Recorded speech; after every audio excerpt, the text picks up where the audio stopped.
સુરેન્દ્રનગર જિલ્લાના ધાંગધ્રા પોલીસ મથકે સાયબર ફ્રોડના નોંધાયેલા કેસમાં 3 આરોપીઓની પોલીસે ધરપકડ કરી. ધ્રાંગધ્રા સિટી પોલીસ મથકે 2 સાયબર ફ્રોડના ગુના નોંધાયા હતા. પોલીસે આ મામલે ઝડપી કાર્યવાહી કરીને 3 આરોપીઓની ધરપકડ કરી છે.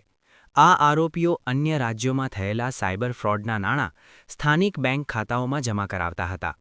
પોલીસ તપાસ મુજબ આરોપીઓ અન્ય રાજ્યોમાં થયેલા સાયબર ફ્રોડ દ્વારા મેળવેલા નાણાં પોતાના મિત્રો અને પરિચિતોને કમિશનની લાલચ આપી તેમના બેંક ખાતામાં જમા કરાવતા હતા. આ અંગે સિટી પોલીસ મથકે 2 જુદા જુદા ગુનામાં કુલ 4 શખ્સો વિરુદ્ધ ફરિયાદ નોંધાઈ હતી.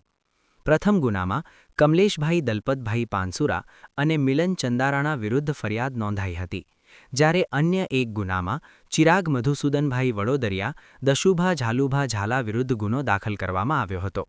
સ્થાનિક પોલીસ મથકના પીઆઈ એમયુ મશી દ્વારા આ સાયબર ફ્રોડના ગુનામાં સંડોવાયેલા શખ્સોને ઝડપી પાડવા માટે એક ખાસ ટીમ બનાવવામાં આવી હતી.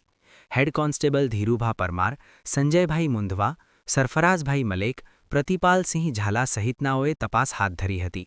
તપાસ દરમિયાન બંને ગુનામાં સંડોવાયેલા 4 શખ્સોમાંથી ચિરાગભાઈ મધુસૂદનભાઈ વડોદરિયા, દશુભા ઝાલુભા ઝાલા અને કમલેશભાઈ દલપતભાઈ પાનસુરાને ઝડપી પાડવામાં આવ્યા છે. પોલીસે આ મામલે વધુ કાર્યવાહી હાથ ધરી છે.